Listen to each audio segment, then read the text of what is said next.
네, 제가 전에 듣기로는 한국어로 먼저 하겠습니다. 제가 전에 듣기로는 여기서부터 이제 자기 소개를 좀 해주신다고 했는데 좀 이따가 뭐 정식으로 시작하고 나시면 일어나셔서 이름 혹은 뭐 자기 소개 이렇게 좀 해주시고 일어나시는 게 부담스러우시면 그냥 앉으신 상태로 해주셔야 되는데 특히 저 끝쪽에 계신 분들 크게 안 하시면 안 들립니다. 네, 조금 마이크가 있나요? 아, 네, 네, 다행이네요. 해서 순서대로 자기 소개를 해주시고요. 그리고 뭐 질문 같은 거는 뭐 천천히 이어서 하시도록 하고, 네, 조금 시작을 좀 기다리도록 하겠습니다. 네, 시작해 주시면 됩니다. 78년에 미국 평화보에서 결혼해서 한국에 처음 왔습니다. 그때부터 한국하고 깊은 관계가 있는데요. 아내는 윤주찬 씨하고 40년 동안 한국 소설을 번역합니다. 20년 동안 캐나다 밴쿠버시 브리티시 콜ум비아 대학교에서 한국문학 번역 가르쳐 왔습니다. 저는 윤주찬입니다. 저는 40년 이 사람이랑 브루스랑 marriage 결혼을 했습니다. 그리고 40년 동안 번역을 했습니다. 그래서 고생하는 부인입니다. 그리고 즐겁게 번역하는 동료입니다. 안녕하세요. 멀리 오셔서 오늘처럼 이렇게 타이트한 스케줄을 소화해 주시느라고 참 고생스러우시겠습니다. 감사드립니다. 25년 전쯤에 그 카나리 선생님의 죽은 군대의 장군을 처음 접하고 열심히 그리고 감동적으로 읽었었는데요. 먼 훗날에 이렇게 직접 뵐 줄은 정말 몰랐습니다. 아주 너무 반갑습니다. 소설을 쓰는 권기태라고 합니다. 반갑습니다. 저는 자리를 잘못 앉은 것 같은데요. 작가와의 만남인 줄은 모르고요. 저는 독자입니다. 독자이고 우연한 기회에 친구에게 소개를 받았고 꼭 예전에 책을 읽었기 때문에 꼭 한번 만나 뵙고 싶어서 이 자리에 앉게 되었는데요. 독자 김세연입니다. 반갑습니다. 네, 저는 뮤지컬하고 연극을 기획 제작하는 김주섭입니다. 한 40작품 정도 했고요. 6월달에 여기 왔다가 8월에 영국의 에든버러 페스티벌에 갔다가 지금 다시 들어왔습니다. 네, 반갑습니다. 전호성이라고 합니다. 저는 전에는 애니메이터로 일했었고요. 지금은 영화 시나리오하고 TV 드라마 대본 쓰고 있습니다. Hi, I am Alberto from Spain. I am a novel writer. I don't have translations to you understand English? Or? No, you can speak in English and then I will translate into French. And I'm translated to French, maybe 2 of my novels. Maybe if you give me an address, I can get you my books. Okay. 안녕하십니까. 저는 소설 쓰는 김희정이라고 합니다. 제가 처음 뵙는 알바니아 분이셔서 더 반갑습니다. 예, 언젠가 제가 알바니아에 가보기를. 예, 김이정요. 예, 반갑습니다.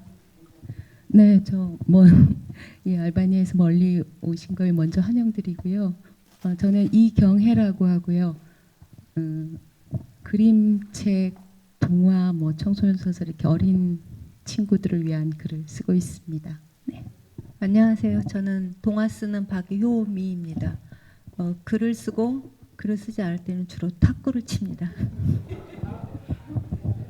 네, 저는 희곡 쓰고요. 김원입니다. 많이 피곤해 보이시는데 푹 쉬다 가세요. 감사합니다. 네, 안녕하세요. 저는 소설 쓰는 이서진이라고 합니다. 이렇게 멀리서 오셔서 몸도 많이 피곤하실 텐데 또 이렇게 작가들과 자리를 갖게 해주셔서 감사합니다. 저는 삶의 이면에 대해서 많은 관심을 갖고 있고 또 그런 쪽으로 그림을 나가려고 하고 있습니다. 만나서 반갑습니다. 네, 안녕하세요. 저는 동화를 쓰고 있는 정혜원이라고 생각하는 게 아니라 정혜원인데요. 저는 동심으로 세상이 하도 험하다 보니까 동심으로 세상을 구해볼까 하는 야심찬 기획을 가지고 동화를 쓰고 있습니다. 지금 박경리 문학공원에서 박경리 사업을 나름대로 열심히 일하고 있습니다. 감사합니다. 안녕하세요. 저는 윤정선이라고 합니다. 우선 박경리 문학상 수상하신 거 축하드리고요. 네, 한국에서 시간이 아주 즐겁고 또 의미 있는 시간 보내고 가셨으면 좋겠습니다. 저는 방송국에서 다큐멘터리 작가로 글을 오랫동안 썼었고요. 지금은 뮤지컬 극본 쓰면서 이제 공연을 올리고 또 동화도 쓰고 또 그림도 그리고 있습니다. 그리고 그런 영화 비평과 에세이 책도 내고 있고요.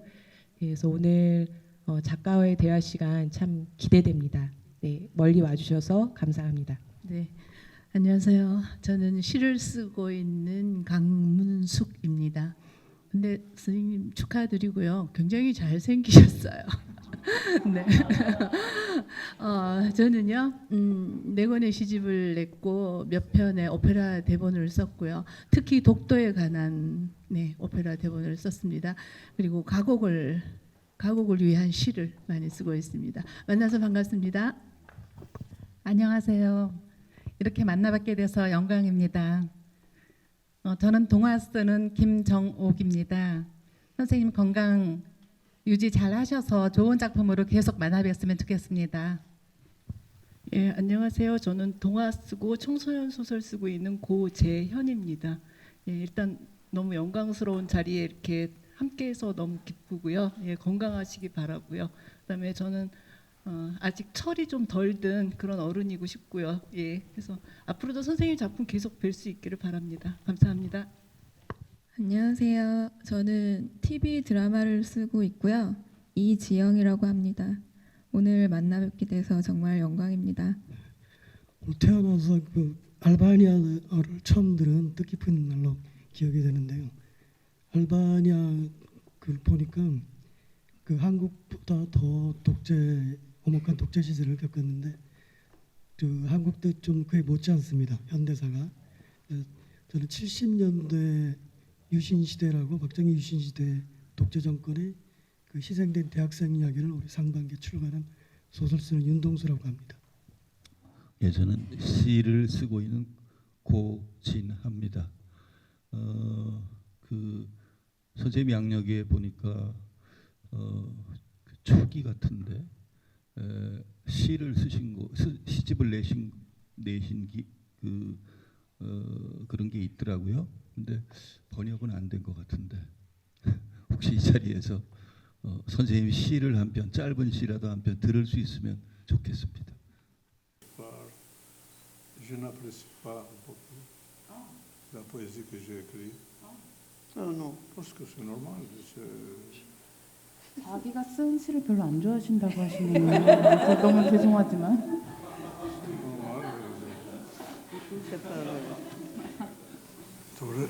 Mes poèmes, pas en poésie en général. Parce que est-ce que je suis mal compris? Pourquoi ils ont lu? Il parle pour ça. Pour moi.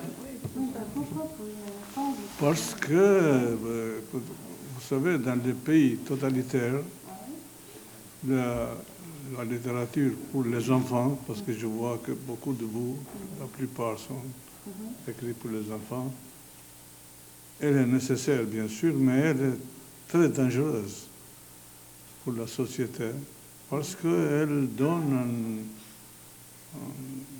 un tableau de la vie assez non véridique. Je comprends que les enfants ne connaissent pas beaucoup de problèmes Mais ça va pour le pouvoir que toute la littérature avait un peu la connotation de la littérature pour les enfants. Pour être clair, pour ne pas avoir les choses douteuses, les choses sombres parfois, etc. 우선 여기 계시는 분들 중에 대략 한 절반쯤 되는 분들이 아동문학, 이제 동화 쪽에 계시는 분들인 것 같은데 흔히들 동화 작가들 별로 위험하지도 않고 그렇게 아동문학이라는 것은 사회의 현실을 크게 반영하지 않는다라고 생각을 하는데 사실을 그 안을 들여다보면 그렇지 않고 오히려 아동문학이기 때문에 현실을 더욱 더 반영하거나 더욱 더 함축된 방식으로 아이들에게 우리가 물론 세상의 모든 어두운 면이라든가 갈등을 다 전달하지는 않지만 아이들이 어느 정도 느끼고 어둠 혹은 세상 속의 문제들 이런 것들을 느낄 수 있도록 이제 동화 작가들이 아동문학 작가들이 글을 쓰기 때문에 흔히 생각하는 것과는 또 반대로 그 동화문학, 아동문학 안에도 많은 것들이 들어 있다고 하셨네요. 네. Ce sont les questions parfois difficiles à expliquer. Par exemple, nous avons cette conception de la modestie d'un côté et de mégalomanie de deux côtés extrêmes que les écrivains pouvaient souffrir. Alors, la première pensée, c'est que la modestie, c'est bien et mégalomanie, c'est mauvais. C'est comme ça, on donne les leçons à nos enfants surtout. Mais dans les pays totalitaires, et moi j'ai la raison, je crois, de parler de ça, parce que moi j'ai vécu, et vous étiez proche de cette réalité. Ça change beaucoup. 특히 알바니아 혹은 이제 지난 시대의 한국과 같은 전체주의 혹은 독재가 만연했었던 나라에서는 더더욱 동화라든가 아동문학에서 어느 한쪽은 한쪽 혹은 양극단으로 설정을 해놓고 이 한쪽은 옳고 이 나머지 반대쪽은 악하고 선악이 분명하게 대립되고 있을 때 이야기를 풀어가거나 메시지를 전달하는 것이 더 쉽고 이쪽보다 조금 더 윤리적으로 우위에 있는 다른 한쪽에 대해서 우리가 일방적으로 편을 들기 쉽다라고 생각을 하지만 또 막상 들여다보면 그렇지 않을 때가 많다고 그게 설명이 무척 어려운 것인데 문학이라는 장치 특히 우리가 경험했던 그런 엄혹하고 아주 냉혹했던 그런 전체주의 독재 하에서의 문학이라는 것은 그렇게 쉽게 양극단의 가치로 쉽게 함축돼서 설명될 수도 없는 것이고 어느 한쪽이 더 도덕적 우위를 갖고 있다고 해서 설명이 될 수도 없다고 하셨습니다. Est-ce que tandis sont différents, je dis, n'est-ce pas? La réalité, c'est l'autre chose parfois. Par exemple, dans tous les pays, dans notre pays totalitaire, quand il était dictatorial, ils ont fait les éloges très exagérés pour la modestie. 예를 들어서 지난 세기에 걸쳐서 흔히들 이야기하는 것, 특히 전체주의 독재 정권 하에서는 겸손함 혹은 자신을 낮추는 것 이런 미덕에 대해서 아주 많은 의미를 부여하고 그것이만이 삶에서 옳은 것처럼 이야기를 하고 그 미덕에 정말 많은 찬사 혹은 또 과장된 것을 부여하면서 사람들에게 삶에 있어서 내가 삶을 대하는 태도에서 어떤 건 한 가지만을 하는 것이 우월하고 옳은 것처럼 인간을 착각하게 만드는데 문학을 사용하려고 들었지만 현실이라는 것은 그 문학 속에 나타나는 것보다 더 복잡할 때가 많기 때문에 그렇게 쉽게 표현되지 않는 것입니다. Tandis que, c'est-à-dire, le pouvoir aimait beaucoup répéter ça, que les écrivains, c'est très bien qu'ils sont modestes. Les écrivains communistes, les écrivains d'un pays socialiste sont modestes et pas du tout mégalomanes comme les bourgeois.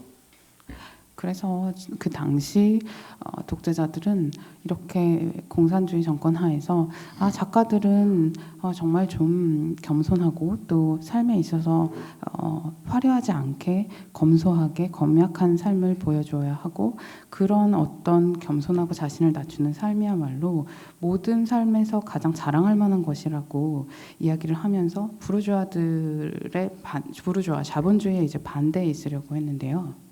Pourquoi le pouvoir communiste dictatorial aime beaucoup la modestie chez les écrivains? 그렇다면 우리가 여기서 진짜 생각해봐야 될 것은, 아니 왜 독재 공산 정권이 작가들에게 있어서 너네 겸손해야 돼라고 이렇게 아주 과장되게 그것을 그 작가들의 겸손함을 세상에서 가장 위대한 가치처럼 대했는지 생각해 볼 때가 됐습니다. Ça arrive par une raison très simple mais fondamentale. Le pouvoir dictatorial mélange où elle parle de modestie et elle pense l'autre chose, soumission. 사실 여기서 우리가 정말 알아야 될 것은 그 당시 공산 독재 정권은 그런 겸손한 자신을 낮추는 삶에 대해서 그것이 옳은 것처럼 이야기를 했지만 결국에는 그게 아니었던 것입니다. 그런 겸손하고 자신을 낮추는 삶이 아니라 그들이 진짜로 원했던 것은 일종의 복종이었던 것이죠. C'est-à-dire que à l'année 60, quand, par exemple, dans notre pays, il y a eu un mouvement pas trop très fort, mais quand même un mouvement un peu libéral, les jeunes écrivains, comme premier signe de leur liberté, en guillemets, pas la vraie liberté, mais un signe de sorte de liberté, ils se montraient comme pas du tout modestes, au contraire, et nous étions montrés à doigt comme mégalomanes. 예를 들어서 알바니아에서 1960년대에 있어서 젊은 작가들에 의해서 처음 나타났던 것은 그동안 작가들에게 너무나 당연하게 강요되었던 겸손함을 좀 부정하면서 자유, 물론 그 당시의 자유는 진짜 자유는 아니지만 자유라는 새로운 가치를 들고 나왔는데 당시 알바니아에서는 그런 새롭게 등장한 젊은 세대가 주창하는 자유와 그렇게 그 겸손함을 부정하는 이 젊은 작가들에게 손가락질을 하면서 너네 잘못하고 있는 거야, 이건 옳지 않아라고 했습니다. Nous avons accepté ça avec un plaisir caché. 그리고 사람들은 이 현실을 받아들였습니다. 어떤 숨겨진 기쁨을 가진 채로 말입니다. Et le peuple a commencé, les lecteurs, comprendre qu'est-ce que ça veut dire. Et il a commencé de voir les choses envers. C'est-à-dire qu'il disait, c'est mieux cette mégalomanie un peu style à la bourgeoisie que cette modestie, style soumission, style de serviteur. 그래서 이 당시 사람들은 지금까지 강요받았던 어떤 생각에서 벗어나서 이런 어떤 인위적인 겸손함, 복종에 가까운 겸손함이 아니라 부르주아들이 흔히 말하는 이런 또 다른 태도들, 자유를 주창하는 새로운 태도들이 나름 이거 참 의미가 있고 괜찮은데? 라고 생각하기 시작했습니다. Alors, excusez-moi, parce que c'est toujours risque d'être mal compris dans ce... Je ne suis pas du tout contre la modestie, au contraire, mais je vous ai montré à vous comment cette vertu humaine très haut niveau était discréditée, même ça. 제가 오해하지는 절대 마셔야 할 것이, 저는 인간에게 있어서 겸손함이란 가치에 대해서 지금 그게 중요하지 않다라는 말을 하는 것이 정말 아닙니다.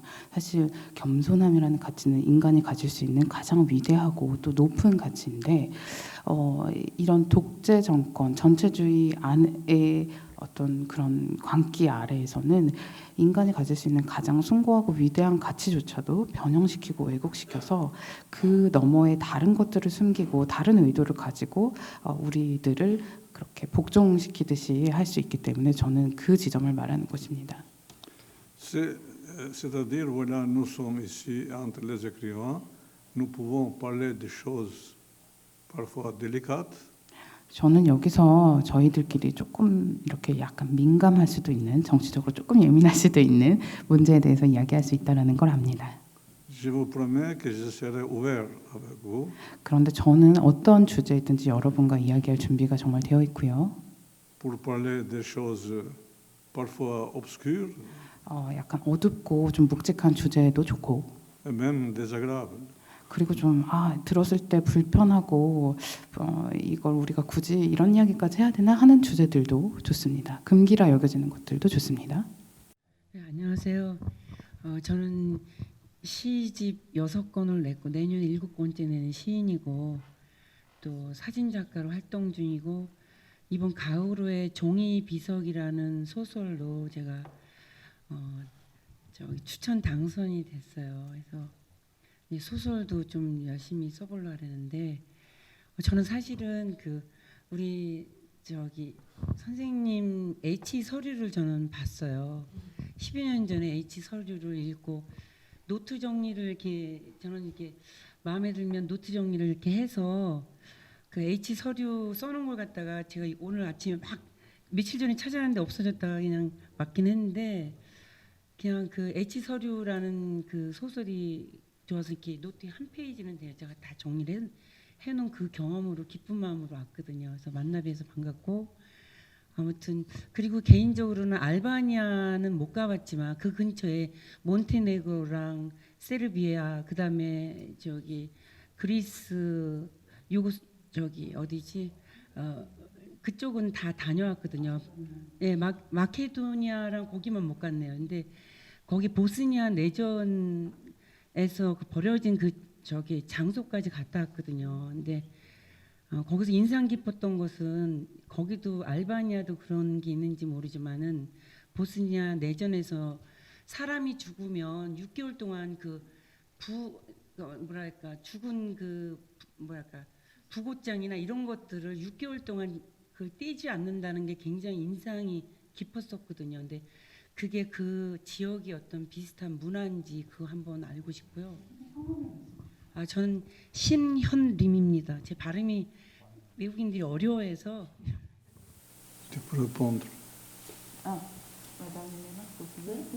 Tu peux répondre parce que. Je crois que chez nous aussi il y a habitude de mettre le pas 6 mois à cause de la prothèse. Paresse.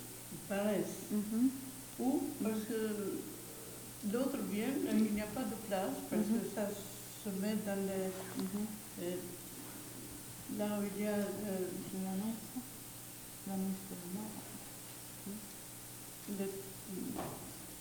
l'arbre. Et il n'y a pas de place pour mettre les autres dedans. Ou ça reste. D'accord. Mais on peut garder quelques semaines, par exemple? Non. Non. C'est tout à fait par hasard. Ça reste, ça voilà. 알바니아에도 이제 대답을 하시자면 이렇게 동네에 있는 나무에 일종의 광고 혹은 공지를 내서 이 동네에 일어나고 있는 일, 특히 부고에 대한 것을 그 나무에 부착을 하는 그런 풍습이 있는데요. 좀 비슷하다고 하시네요. 그런데 이제 그 보스니아처럼 이것을 6개월로 딱 정해서 이제 딱 그 기간을 두는 것이 아니라 그 나무에 있는 공간이라는 것이 한정이 되어 있잖아요. 그래서 그게 오래 가면은 오래 가는 거고 또 다른 그거에 밀려서 떼어내어야만 하는 거라면 또 떼어내어야 하는 거고 그렇다고 하시네요. 네. 20년 전인가요? 한 기관에서 한국의 젊은 작가들에게 설문조사를 한 적이 있습니다. 동시대 작가 중에 누구를 가장 좋아하는가? 그때 제가 기억하기로 이스마일 카다레 선생이 1위였습니다. 그래서 우리나라 젊은 작가들이 가장 좋아하는 작가 이스마일 카다레 선생을 만나게 돼서 이 자리에 만나게 돼서 대단히 영광이고요. 저는 25년 동안 소설을 쓴 이현수라고 합니다. 여러 권의 책이 있는데요. 최근에 프랑스에서 신기생전이라는 소설이 출간됐고요. 번역 출간됐고요. 르몽드지에 인터뷰가 아니고 리뷰 기사가 실렸습니다.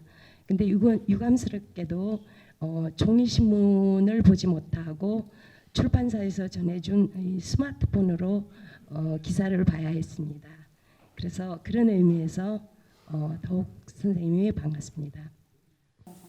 C'est la première fois que j'entends ça. 처음 들으신다고 하시는데요. 그 설문조사 이야기는. Merci beaucoup. 아, 감사하다고 네 하시네요. 개인적으로 저는 페터 한트의 그 노벨문학상 탄 분도 참 좋아하는데 우리 이스마일 카데르 선생님도 좋아하지만은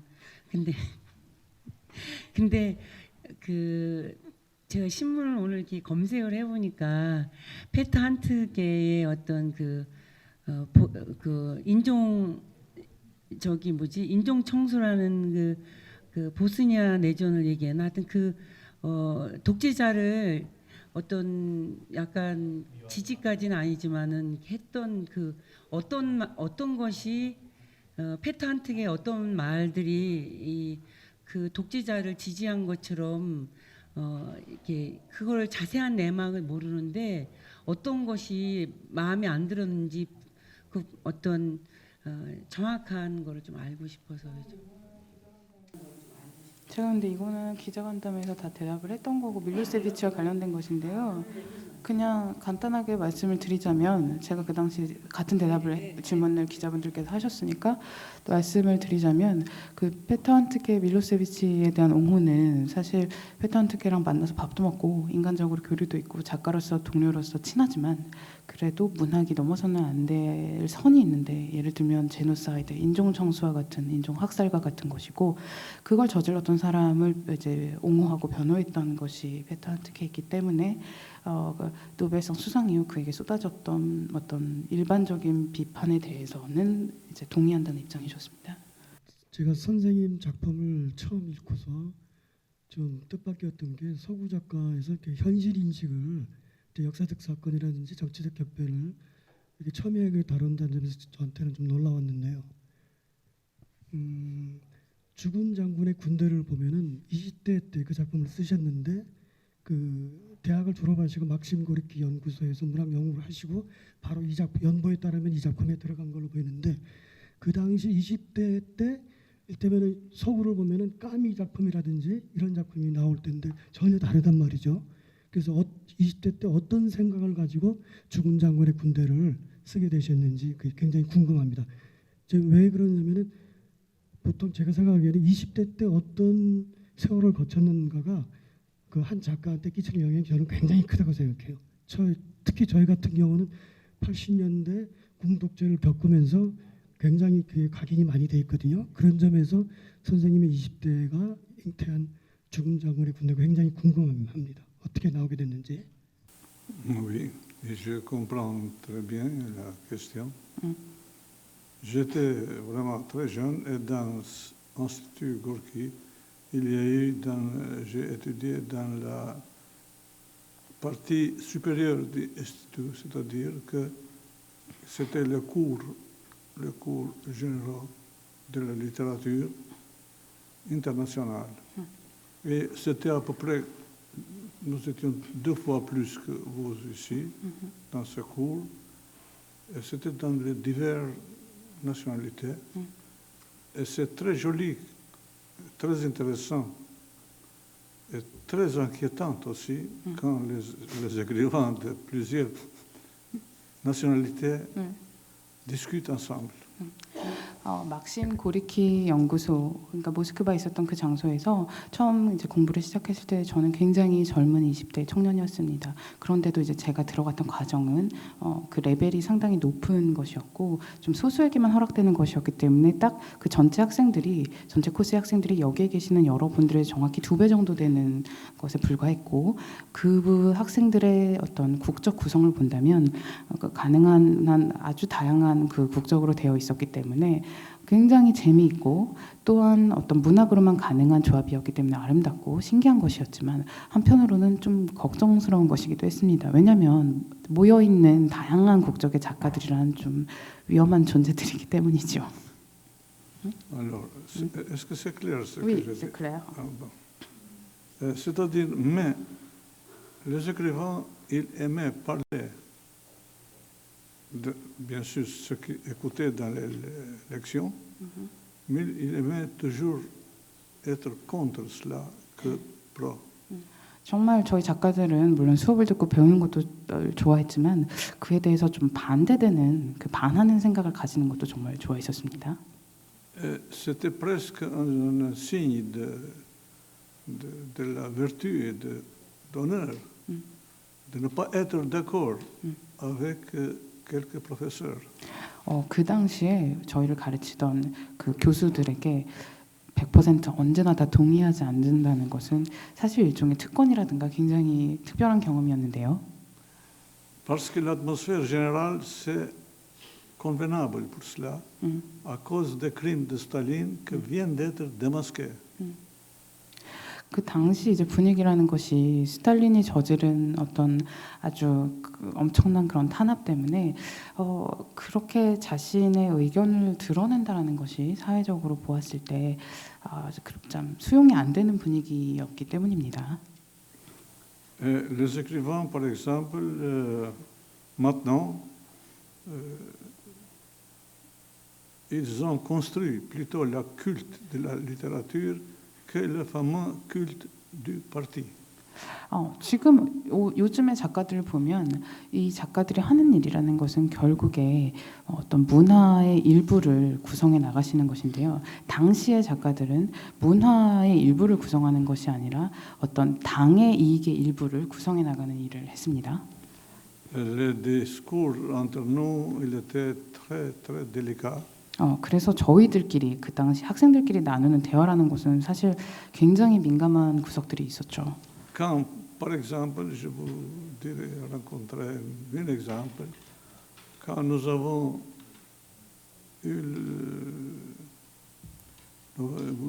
connu la fameuse querelle entre Tolstoï et Shakespeare. 그래서 당시 저희들에게 진짜 유명한 하나의 질문이 있었는데 바로 이것이었습니다. 톨스토이냐 셰익스피어냐? 네. Le pouvoir soviétique avait peur de lutter contre Shakespeare. 정말 그 당시 소련 정권은 셰익스피어를 좀 두려워했기 때문에 그에게 아주 글을 금지한다거나 하는 식은 아니었지만 글을 해석하고 읽는 것에 대해서 기묘한 왜곡이나 변형이 일어나도록 하는 데 일조를 했었죠. Il avait peur et elle ne voulait pas entrer dans cette discussion. 우선 그러한 어떤 논란 혹은 논의가 시작되는 것, 그런 셰익스피어의 작품에 대해서 말을 하는 것, 그 셰익스피어 작품 속의 가치들에 대해서 독자들 혹은 작가들이 이야기하기 시작하는 것 자체를 무척 두려워했습니다. Quelle était la vraie raison qu'elle n'aimait pas Shakespeare? 그런데 그 당시 독재 정권들이 대체 왜 셰익스피어를 좋아하지 않았을까요? C'était la seule raison que Shakespeare s'occupait beaucoup des crimes de pouvoir. 왜냐하면 셰익스피어 작품들 속에서는 굉장히 많은 범죄 장면들이 일어나는데 그것들이 모두 권력에 의해서 일어나는 것이기 때문입니다. Et la société soviétique c'était contre cela. 그리고 그 당시 소련 사회라는 것은 그런 권력을 관련된 모든 범죄에 있어서 반대하는 입장이었던 것이죠. Mais il n'osait pas sortir ouvertement contre Shakespeare. 그런데 그것을 드러내놓고 대놓고 우리가 셰익스피어의 이런 부분들을 좀 좋아하지 않는다라고 말하는 것조차 두려웠던 것입니다. 당시의 소련 정부는. Et ça était pour nous les écrivains une très bonne nouvelle. 그런데 이 소식은 사실 우리에게 굉장히 반가운 소식이었습니다. Parce que nous avons compris enfin que voilà, il y a une limite contre le pouvoir que personne ne peut pas, rien ne pouvait pas de proclamer ou contre, sauf la littérature peut-être. 그런데 이것은 왜냐하면 이런 어떤 강력한 정권과 독재에 대해서 우리가 대항할 수 있는 방법이 없어 어떡하지라는 생각을 주기도 했지만 반대로 그래도 유일한 수단이 있다면 그건 문학이구나라는 어떤 희망을 가지게 했던 것이죠.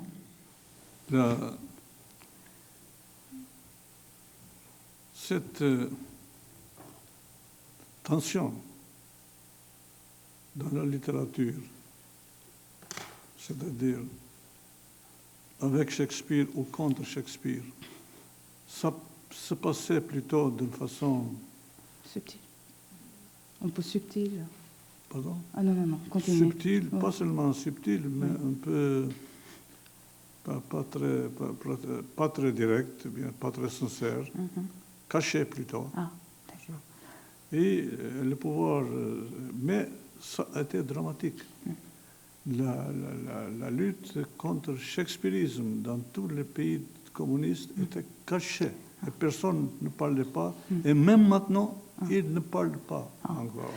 사실 이렇게 그 당시 소련의 독재 정권이 셰익스피어를 참 좋아하지 않았다. 그리고 그 셰익스피어의 작품들을 두려워했다라는 것을 드러내는 것조차 원하지 않았었기 때문에 이 모든 것들이 완벽하게 감춰진 상태, 물밑에서 일어나는 것들이었고 작가로서 그 현상을 미세하게 느낄 수 있었을 뿐이지 아무도 드러내놓고 그것을 이야기를 할 수는 없었습니다.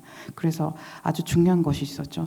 셰익스피어 너 좋아해? 아니면 나는 별로야? 라는 이런 질문들에 대해서 쉽게 그 의견을 밝힌다거나 이야기를 할 수가 없는 것이었고 그게 단지 소련뿐 아니라 그 당시 공산주의 정권에 속했던 모든 나라에서 셰익스피어라는 작가에 대해서 두려워하고 이야기하고 싶지 않아 하는 이런 현상이 있었던 것으로 알고 심지어 모든 것이 끝난 오늘날까지도 이게 이어지고 있어서 아무도 드러내놓고 그런 일들이 있었다라는 것을 이야기하려고 들지 않습니다. Mais cette lutte était dramatique. Il y a eu même les victimes. Et presque jusqu'à nos jours, ce n'était pas bien souligné. Par exemple, j'aimerais utiliser l'expression suicide ici, entre guillemets, suicide d'un des plus grands génies de la littérature russe, Nikolai Gogol. 그래서 이제 요즘에는 물론이거니와 이제 당시에도 정말 많은 사람들에게 셰익스피어란 어떤 두려운 존재라는 것을 드러내놓고 얘기를 하지는 않았지만 사람들에게 문학이라는 것을 향유하는 방식에 대해서 일종의 그 방향을 미리 정해주고 우리가 어떠한 작가를 어떻게 수용할지를 우리보다 더 큰 권력을 가지고 있는 어떤 집단이나 기관이 정할 수 있었다는 것이 그 당시의 이제 행태였던 것이죠. 문학이라는 것이 어떤 면에서 가장 개인적이고 그 내밀하게 교감이 이루어지는 순간에 다가갈 수 있는 장르 예술인데 그것에 정말 반하는 일들이 일어났던 것입니다. C'est comme ça que je dirais de Nikolai Gogol. Oui. Alors, peut-être vous qui m'avez entendu que j'ai utilisé le mot, l'expression suicide de Gogol, que Gogol n'a pas été suicidé en effet. La biographie de Gogol montre qu'il était mort comme les autres. En effet, il y a un épisode tellement tragique dans la vie de Gogol qui était presque un suicide parfait. 그리고 이런 셰익스피어에 대항할 수 있는 어떤 작가로 그 당시 소련 공산 정권에서 굉장히 추앙받았던 사람이 바로 여러분도 알 만한 니콜라이 고골입니다. 그래서 제가 그 니콜라이 고골의 자살이라고 한다면 여러분들이 아마 깜짝 놀라면서 그 사람 자살 안 했는데 그 사람 연대기를 살펴보면은 죽음이 자살이 아닌데라고 하실 수도 있지만 일종의 퍼져 있는 또 다른 이야기에 따르면 그의 이제 삶의 마지막 죽음이 어떻게 보면은 거의 완벽한 자살에 가까운 것이었다라는 이야기도 있습니다. Il y a Gogol un jour dans impréviste complète, il a pris la deuxième partie de manuscrit de son chef-d'œuvre, Les âmes mortes, et il l'a jeté dans le feu. Il a brûlé. Oui, il a brûlé. Et il n'a pas resté de cette chef-d'œuvre de lui, même une ligne écrite. C'était à peu près, ça doit être le roman, parce que nous avons la première partie du roman. Et la deuxième, qui doit être la plus intéressante encore, elle est morte pour toujours. Et c'était le suicide de lui, parce que, évidemment, il était en dilemme, vivre encore ou mourir. Alors, au lieu de suicider lui-même, il a fait mourir son œuvre. 제가 이 고골의 자살에 대해서 조금 더 자세히 이야기를 해본다면 고골의 작품 중에 이제 제가 한국어 이제 제목이 정확하진 않을 수 있는데 죽은 자 혹은 뭐 유령이라는 작품이라고 하시네요. 예, 죽은 혼, 뭐 유령 이렇게 되는 작품인데 이것이 1부도 있었지만 물론 완성된 2부도 있었는데 고골이 작가로서 당시에 굉장히 큰 딜레마에 처해서 정말 죽느냐 사느냐는 순간이었기 때문에 결국 그가 다 완성한 그 두 번째 파트의 그 유령이라는 책을 불에 완전히 태워버립니다. 그건 작가로서 스스로를 완전히 끝내버릴 수 있는 그런 완벽한 방법이었죠. C'est comme ça que le pouvoir soviétique, puisqu'elle n'osait pas attaquer Shakespeare directement, alors elle a stimulé cette lutte cachée contre lui.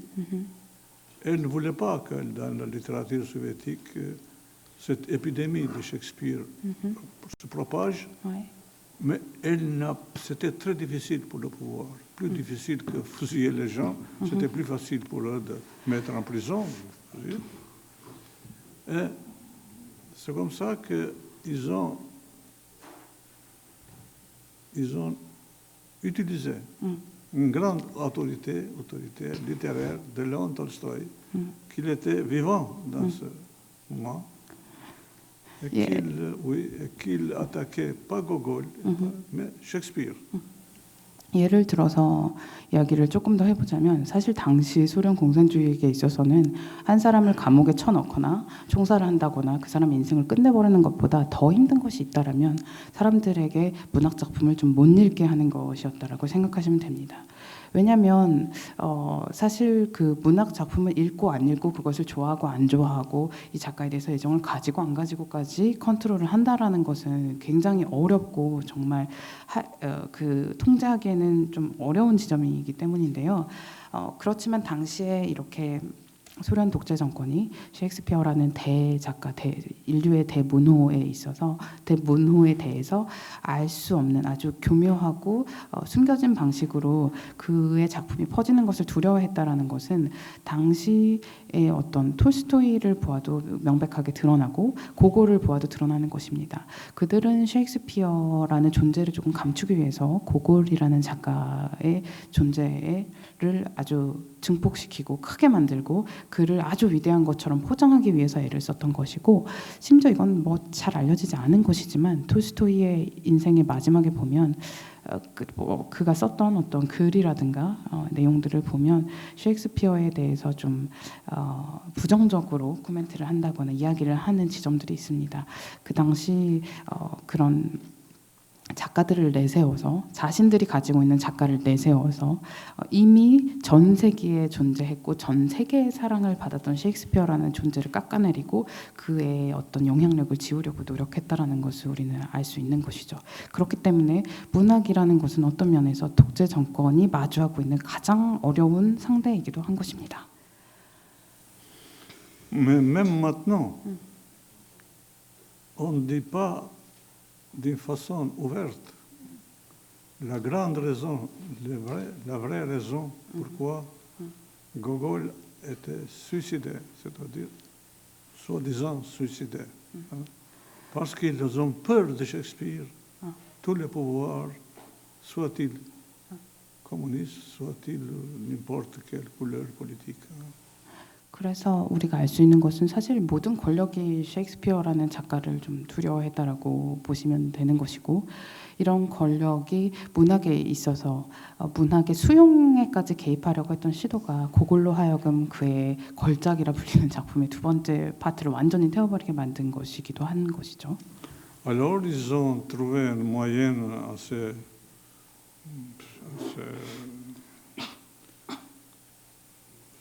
perfide.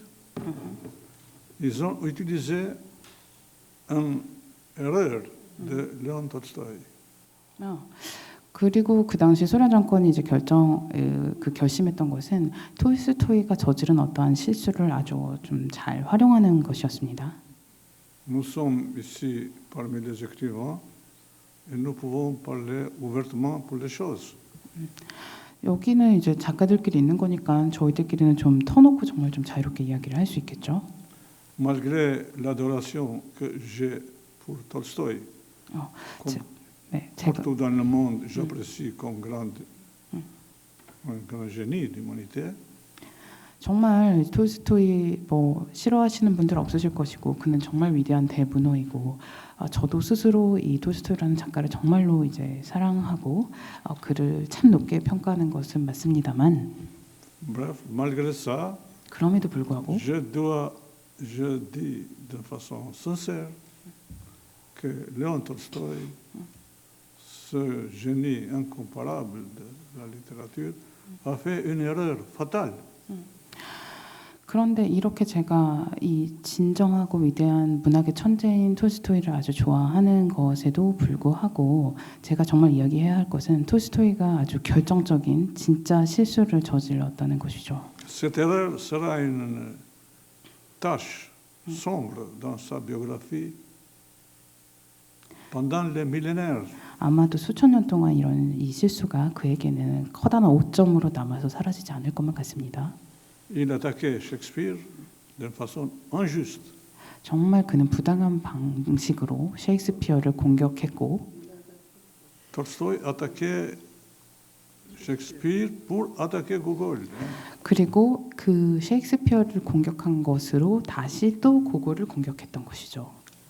Jusqu'à maintenant, ce n'a pas été éclairci. Jamais devant le peuple soviétique, devant la jeunesse, devant les étudiants, devant la vérité. 그런데 놀랍게도 지금 소련에서 대중들은 젊은이들은 이 진실에 대해서 좀 잘 모르고 있습니다. 이 사실에 대해서. Tolstoï a spéculé avec la conception, le mot peuple. 사실 톨스토이만큼 저는 이제 여기서 민중이라는 표현을 쓰겠습니다. 민중이라는 표현을 아주 자유자재로 자신의 작품에 녹여내서 그 문학의 그 재료로 사용했던 작가는 참 드문데요. Il parlait pour le devoir de la littérature envers le peuple. 그의 문학 작품 세계라는 것은 사실 그 민중에게로 가닿을 수 있는, 민중에게로 전달되어질 수 있는, 그들에게도 감동이 되어 수 있는 것을 이제 썼던 것입니다. Ce qui était utilisé plus tard par le pouvoir soviétique pour écraser la littérature. 그런데 너무나도 놀랍게도 그의 문학이 민중에게 가닿는 것이었기 때문에 이후에 그 소련 독재 정권에 의해서 이용되어서 문학이라는 것을 완전히 뭉개고 그 가치를 낮추는데 그 톨스토이가 이용이 되었습니다. 놀랍게도 그가 민중에게 닿았기 때문입니다. La littérature n'a pas aucun besoin d'être à la base de l'éducation d'un peuple. 사실 문학은 정말 이제 필요가 없습니다. 왜냐하면 문학은 그 민중의 교육에 있어서 어떤 재료로서 꼭 그 반드시 사용되어야만 한다라는 그런 필요성을 가지고는 있지는 않는 그 장르의 예술입니다. Si la littérature va prendre ce rôle-là, elle sera dégradée. 그런데 문학이 막 나서서 민중들에게 어떤 메시지를 주입하고 교훈을 주고 어떻게 살라고 설득을 하기 시작한다면 오히려 문학은 그 가치를 잃고 한 등급 떨어진 예술이 될 수 있겠죠. Alors la littérature doit garder dans toutes les conditions du monde sa dignité et son niveau que je voulais insister d'appeler toujours divine, malgré ça que c'est risque que je serais mal compris. 참 잘못 이해되어져서는 정말 안 될 것이 문학이라는 것은 정말 높고 귀하고 신성한 것이고 그 가치는 인류가 어떤 조건에 처한 상황에서라도 절대 훼손되어서는 안 됩니다. 그런데 실제로 그런 일이 일어나죠. 그래서 제가 기회가 닿는 대로 이 지점에 대해서 참 많은 이야기들을 하고 있고 저는 언제나 이 문학의 가치라는 말 뒤에 신성하고 숭고하다 뭐 이런 표현을 꼭 쓰고 있는데 여기서 저희 작가들끼리 이런 지점에 대해서 좀 더 생각을 하면 좋겠습니다. Par exemple, excusez-moi que j'ai prolongé un peu trop cette question, cette réponse. Mais je pense que ça doit être à l'avenir même, de dire la vérité. Qu'est-ce qui s'est passé parfois dans la littérature qui était caché par le pouvoir? 권력에 의해서 감춰지고 완전히 이게 이런 일이 마치 없었던 것처럼 우리가 지나와 버리기는 했지만 기회가 닿는 대로 실제로 문학이란 장르에 대체 어떤 일이 닥쳤고 무슨 일들이 일어났고 권력에 의해서 문학이 어떤 식으로 훼손당했고 그 빛을 잃었고 수치스러운 일을 당했는지에 대해서도 우리가 좀 이야기를 열어놓고 해야 되지 않을까요? Voilà, je ne sais pas si vous avez une autre opinion ou pas contre cela, mais une autre. 저는 여기 계신 여러분들 중에서 혹시 이와 조금 반대되는 뭐 다른 의견이나 다른 생각이 있으신 분들이 있다면 듣고 싶고 이 주제에 대해서 더 말씀을 이어가시고 싶은 분이 계시다면 주저 없이 이야기를 해주시길 바랍니다. First of all, I'd like to thank both of you for taking the time from your busy schedule. You must be very tired to engage in a dialogue with all of us.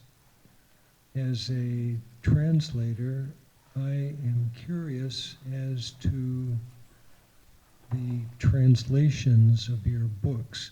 I believe that most of your readers are reading not from the original Albanian, but from a translation into French or English or Russian. I'm curious as to whether you work with the same translator, the same French language translator, the same Russian language translator.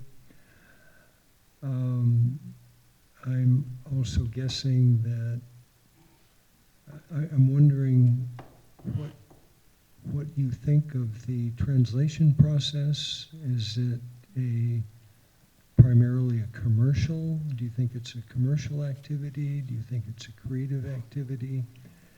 And finally, this is kind of a provocative question, but I just finished reading Busujin Sawal, I guess in Korean, Broken April, and I noticed that this was translated from the Albanian, but I see no name of the translator, and I'm wondering if perhaps this book dropped down from the heaven in perfect English, or how did this come about? There's no translator's name. Oui, c'est vrai ça. 네, 그 첫 번째 질문은 이제 번역가로서 이 브루스 선생님께서 카다르 선생님께 알바니아어로 원래 이제 원어로 글을 쓰시는데 그 작품들을 읽는 대부분의 독자가 좀 그 번역된 것들을 읽는 그런 독자들일 것 같다 그렇지 않느냐라는 질문을 좀 하셨고요. 그 질문에 이제 카다르 선생님이 맞다고 이제 알바니아어로 쓰지만 정말 대부분의 독자들은 대부분이 뭐 영어든 러시아어든 프랑스어든 번역된 버전을 통해서 번역된 텍스트를 통해서 카다르 선생님을 접하고 있는 것이 맞다고 하셨습니다. Oui, la traduction fait partie de la corps central de la littérature, bien sûr. Elle ne peut pas exister, elle ne peut pas être mondiale, elle ne peut pas avoir un esprit universel sans la traduction. Et ça a été toujours comme ça. Et ça sera toujours comme ça. 두 번째 질문은 그 번역이라는 행위 자체에 대한 번역가로서의 질문이었는데요. 브루스 선생님께서 번역이 좀 창조적인 일인지 혹은 좀 상업적인 목적을 가지고 있는 그 좀 더 실용적인 행위에 가까운 것인지 카다르 선생님께 어떻게 생각하시는지를 좀 물어봤고, 카다르 선생님 대답은 그 번역이 이런 두 가지의 면을 다 가지고 있는 것이 사실 맞고, 그렇지만 이제 번역이 없었더라면 지금까지 문학이 획득한 어떤 보편성, 다른 문학과의 그 다른 나라의 문학과의 교류, 그리고 지금까지 문학이 이렇게 전 세계로 보급되고 퍼져나갈 수 있는 것, 혹은 문학이 지금까지 추구해온 어떤 인간성, 그리고 수세기를 걸쳐서 문학이 살아남을 수 있었던 것, 뭐 예를 들자면 좀 사라져버린 라틴어 같은 언어도 있는 것이니까요. 더 이상 사용되지 않는 그리스어라든가 거기에서 온 텍스트들을 사실 우리가 아직은 또 읽을 수도 있고, 여기 뭐 다 읽으셨는지 모르겠지만 이 수상 자료집의 아이스킬로스 이야기도 사실 이런 면에서 비롯된 이야기이기도 한 것이죠. 그래서 번역이라는 행위가 이제 문학에 있어서 정말로 중요하다라는 말씀을 하셨습니다. Oui, il y a au commencement, il y a une raison très concrète qui était liée avec la situation politique dictatoriale de l'Albanie. Puisque le traducteur, mon traducteur premier, il vient de sortir de prison, il ne voulait pas mettre son nom pour ne pas honorer comme ça. Et lui, le pauvre, il a accepté ça parce qu'il était heureux qu'on a donné un travail pour travailler et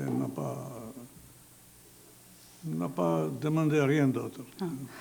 이제 세 번째 질문은 사실 이 브루스 선생님께서 정말 우연히 발견한 하늘에서 뚝 떨어진 어디 뭐 천사나 존재하지 않는 이름 없는 번역가가 한 것 같은 너무나 완벽한 영어로 번역된 알바니아 문학이 담긴 이 책에 대한 질문이었고, 이렇게 이름 없이 존재하는 엄청난 퀄리티의 번역가는 대체 무엇이냐, 이거 신기하다 이렇게 여쭤봤더니 근데 이게 놀랍지 않은 게 사실 나의 첫 번째 번역가도 번역을 할 때 감옥에서 바로 나온 시기였기 때문에 번역을 이제 맡겼을 때 내가 원하는 것은 내 이름이 나오지 않는 거야. 왜냐하면 나는 또 감옥에 가기는 싫으니까.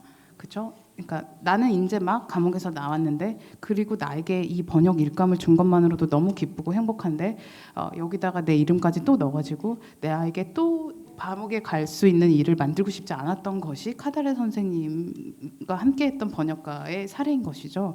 그래서 이런 사례로 미루어 보았을 때 알바니아처럼 좀 독재가 횡행했던 나라에서 이런 일이 일어나는 건 좀 당연한 것 같다. 뭐 이런 대답이셨습니다. 네. 저는 좀 작가로서 좀 내밀한 질문을 드리겠습니다. 선생님은 전쟁의 부조리성에 관한 소설 죽은 군대 장군을 20대 때 쓰셨습니다. 그것으로 세계적인 명망을 얻었고요. 그래서 이제 우리나라 속담에는 소년 등과는 하지 마라는 말이 있습니다. 이것은 20대에 너무 유명해지지 말라 이런 뜻인데요. 그러니까 어린 나이에 너무 유명해지면 작가는 그 다음 작품을 쓸 때 굉장한 슬럼프를 겪습니다. 왜냐하면 첫 책을 뛰어넘어야 하는 부담감이 있거든요. 그리고 또 두 번째 질문, 선생님은 그 전쟁의 부조리성을 알리는 그 작가로 트레이드 마크처럼 첫 책이 이렇게 확 인장이 찍혀 있었기 때문에 작가는 다음을 준비해야 하는 자입니다. 그러니까 이 같은 소재를 계속 쓰는 것보다는 이런 소설도 쓰고 저런 소설도 쓰고 싶은데 이게 함정이 될 수도 있었습니다. 그것을 어떻게 뛰어넘었는지, 어떤 식으로 슬럼프를 극복했는지, 그게 작가로서 굉장히 궁금한 사항입니다. Oui, ça, il n'y a pas de cliché dans cette question. Vous pouvez être vraiment une chose très positive que le jeune écrivain il montre son talent sans aucune préjugés, mais parfois ça, c'est la vérité aussi que ça arrive qu'il ne progresse plus. Mais les lecteurs, plus ils ont aimé lui, dans son deuxième édition ou troisième œuvre, ils seront facilement désillusionnés. Et ça se tourne contre l'écrivain. Bref, il n'y a pas de règle de ça. Ça arrive. Les deux sont possibles. 제가 간단히 이야기를 하자면 그런 소포모 징크스 혹은 이제 소년 증가가 어려운 것이고 그 다음이 어렵다 이런 질문이 완전히 뭐 없는 클리셰는 사실 아닙니다. 실제로 그게 사실이고 많은 작가들이 엄청 화려하게 재능을 막 뽐내면서 데뷔를 했다가 그 다음 작 차기작이 거기에 미치지 못해서 사라진다거나 팬들과 독자들을 만족시키지 못한다거나 하는 일들이 실제로 일어나는 것이 맞죠. 그렇지만 저는 이제 그런 케이스에 해당이 되지 않았고, 네. 그리고 또 이제 많이 알고 계실지 모르는데 사실 죽은 군대의 장군이 처음에는 이제 단편으로 시작을 해서 점점 이야기가 조금 확장되고 커지고 개정을 좀 많이 하게 된 그리고 해서 이게 완성이 된 그런 작품입니다. 처음에 사실 이 작품을 단편으로 썼을 때는 40페이지였는데 40페이지를 쓰고 나서 이제 친구들한테 나 이거 좀 어때? 이렇게 하니까 그 당시 친구들이 읽고 야 이거 좋은데 좀 더 써보지 그래 라고 해서 그럼 내가 이거 조금만 다듬어 볼게 라고 했는데 이미 그 다듬는 과정을 통해서만 벌써 4배가 늘어나서 그 4배 늘어난 양만으로도 거의 한 권의 책이 나올 수 있었기 때문에 어떻게 설명할 수 없는 어떤 세포의 자가 증식 같은 이렇게 세포의 자가 분열 같이 이렇게 막 퍼져나가고 커져나가는 것처럼 이야기가 혼자서 이렇게 커져버린 그런 케이스이기도 하고요.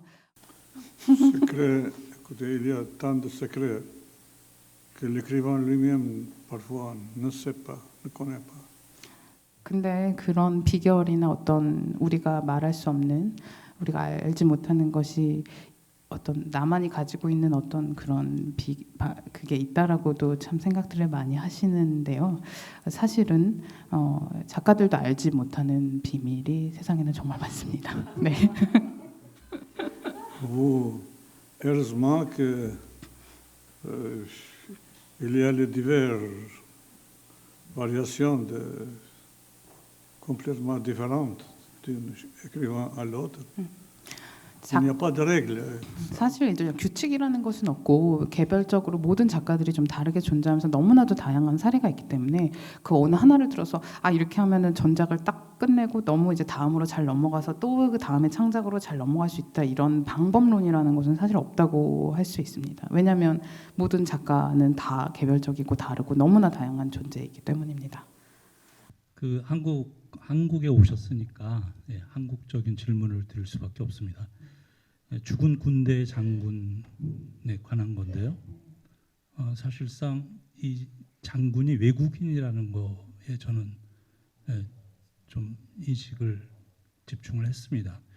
20세기에 이데올로기 선생님이 그 이데올로기의 비극의 가장 정점에 있는 나라가 우리나라 한국이라고 생각합니다. 아직도 노스코리아, 사우스코리아로 분단돼 있고 그리고 지금도 전쟁의 희생자들을 위한 뭐 유엔 묘지, 국립 묘지, 또 중공군들은 이제 적군 묘지에 있고 미국에서는 지금도 북한과 협상을 해서 70년 전에 죽은 미군들의 유해를 발굴을 해서 본국으로 데려갑니다.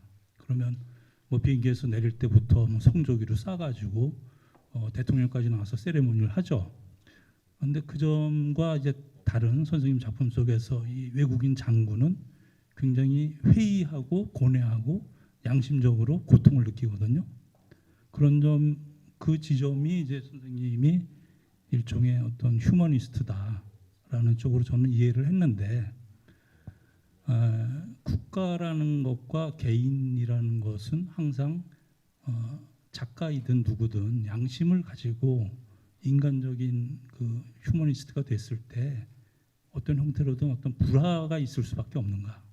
선생님도 망명을 하셨고 국가의 어떤 정치적 폭력을 피해서 그런 지점에 있어서 그 선생님이 생각하고 있는 이상적인 국가라는 체제와 그다음에 양심적인 개인의 어떤 이상형을 추구하고 계신 게 있는지 그 지점을 한번 질문을 하고 싶습니다. Oui, les réalités changent d'un pays à l'autre, d'une période à l'autre. C'est-à-dire, il y a des moments quand il y a les possibilités pour adoucir un peu la répression. Il y a des moments quand se fait le contraire. La répression augmente avec cette apparition du libéralisme. Alors, vraiment, c'est une catastrophe pour les peuples ou pour les écrivains d'un peuple qui se trouve dans une mauvaise saison des événements. Moi, j'ai quitté l'Albanie pas dans la période tranquille, pas dans la période avec l'inquiétude. C'est comme ça que peut-être une des raisons, c'était le roman Général de l'armée morte, parce que quand j'ai écrit et publié ce roman, qu'il n'y a aucun espoir, ça paraît tout sombre. Et tout de suite, l'État albanais était devant une chose inattendue, le succès mondial d'un livre pour l'Albanie. Mais on dirait pas pour cet auteur qui s'appelle Ismail Kadare, mais c'était notre succès de la littérature albanaise. Et n'osait pas attaquer directement, malgré ça qu'il était très soucieux. Pourquoi la bourgeoisie a aimé ce roman? 먼저 이제 말씀을 좀 드리자면 사실 이제 죽은 군대의 장군을 제가 집필하던 시기에는 어떤 희망이랄까 미래에 대한 기대, 삶의 모습이 조금 더 나아질 수 있을 거라는 어떤 기약이랄까 기대감을 가질 수 없는 그런 상황이었습니다. 1963년이었고요. 그런데 그런 어떠한 희망도 없이 전체가 암흑에 둘러싸인 것만 같았던 그 시기에 제가 썼던 작품이 저도 기대하지 않은 큰 성공을 거뒀고 저에게 세계적인 명성을 가져다 주었고 그리고 그 이후에 역사라는 것은 이제 여러분들이 알다시피 살아있는 생물과도 같이 계속 변화하는 것이고 어떤 시기에는 아주 엄혹하고도 어려웠다가도 어떤 시기에는 조금 더 나아지는 시기도 있는 건데요. 그런 시기가 또 이제 그 죽은 군대 장군이 출간되고 나서 좀 다가오기도 했었습니다. 제가 이야기하려고 정말 하는 것은 저의 이 죽은 군대 장군이 큰 성공을 거두고 나서 그 알바니아의 정부에서 독재 정권에서 저에게 물었던 것은 아니 너 이거 대체 뭔데 부르주아지들이 왜 대체 이 자본가들이 네 소설 왜 이렇게 좋아하는 거냐? 이거 대체 뭐냐라는 식으로 이제 저에게 물어왔는데 작가인 저도 사실 왜 내 소설이 사랑받는지는 모르는 거 아닙니까? 그래서 이제 그런 답을 저도 알 수 없는 것에 대해서 제가 굳이 그런 모르는 답을 애써서 쥐어짜듯이 이제 찾아내 가야 한다는 것도 참 큰 부담이었고 어떤 작가가 감히 미래에 어떤 독자가 내 소설을 좋아할 거야를 예상을 하고 여러분들도 다 아시겠지만 이거는 어떤 사람들한테 먹힐 거야라고 쓰는 작가는 아무도 없습니다. 그런데 이제 실제로 이제 그런 일이 저에게 일어났고 그렇게 되고 나서 처음에 제 소설이 사랑받았을 때는 이거는 이스마일 카다라의 혼자의 성취가 아니라 알바니아 문학의 성취다라면서 이렇게 저에게 이렇게 좀 용기를 북돋아주면서 좀 고조되었던 그런 것들이 나중에 이게 정말 큰 성공을 거두기 시작하자 화살이 돌아와서 아니 자본가들이 왜 이렇게 네 소설을 좋아하지? 이렇게 또 이게 한번 반전이 있었다라는 이야기를 해주셨고요. 네, 제가 이어서 그 이상적인 질문에 그걸 했으니까 그건 좀 이따. 네. 그런데 그 질문하신 그 이상적인 게 있냐고 하셨잖아요. 그런 건 없다고 하시네요. 네.